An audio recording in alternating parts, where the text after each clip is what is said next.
Economic conditions were also important before the American Revolution, during the conflict, and after it completed. There were many different economic policies in place before the American Revolutionary War that helped paint a picture of what life was like for both the colonists and those in charge at the time. This lesson will provide a brief overview of some of the economic policies and responses from colonists that led to the foundations of the American Revolution. There are many complex factors involved in a study such as this, so this lesson is only intended to be a brief overview of some of the critical perspectives on policy at the time. Why does this matter? Before the American Revolution happened, Great Britain was seen as an economic and military superpower in the world. The colonies in America were a part of their global empire, and Great Britain did not suspect that the colonists would ever rise up in a revolution against them. It was expected that the American colonies would be an important part of the economic contribution towards Britain's continued role as a superpower. Conditions in the new colonies prior to the American Revolution were certainly not perfect, but the colonists knew that their hard work and the taxes they paid were made in exchange for the protection afforded to them by Great Britain's military. Before the war, colonists were basically asked simply to adhere to foreign trade regulations. The great movement for independence within the United States began to increase in power after a series of decisions made by the British government in 1763 at the conclusion of the French and Indian War. As a result of how this war ended, there are two critical themes for the changes that happened with British economic policy with regard to the American colonies. The first of these themes has to do with the acquisition of additional land.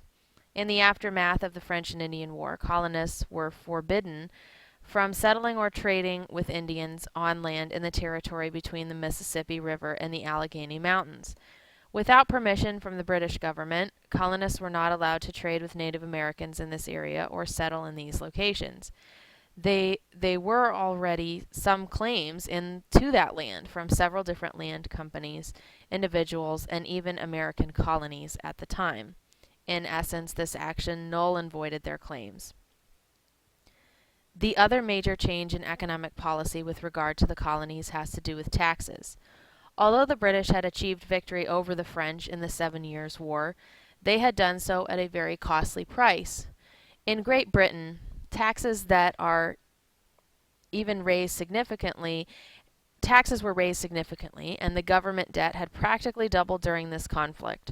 In 1763, Great Britain also elected to station 10,000 men in North America to enforce the new land policy.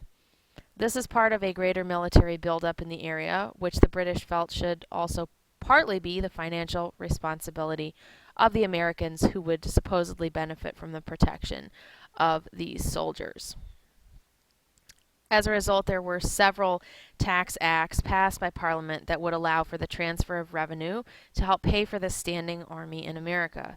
The first of these was the Sugar Act, passed in 1764. The very next year, Parliament also passed the Stamp Act and then the Quartering Act. In 1767, the Townshend Acts imposed a variety of tariffs on the colonists, and they were basically the straw that broke the camel's back for many of the colonists who were fed up with increasing intervention from the British and demands for more taxes. In addition, many colonists felt that they did not have the chance to vote or to share their opinions about the very acts that were enforcing these taxes, causing colonists to rise up and speak out against taxation without representation.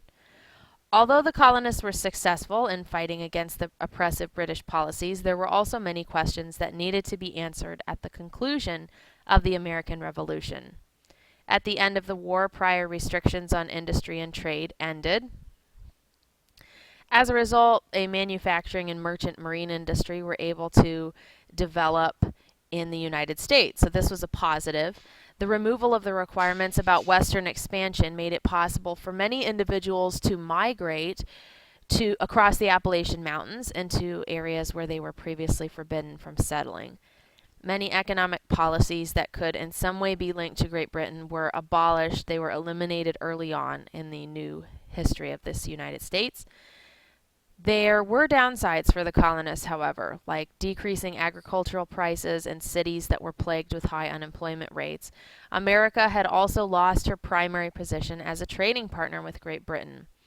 And finally, continental currency was also challenged. There were very high inflation rates, and the true value of the currency had depreciated over the course of the American Revolution.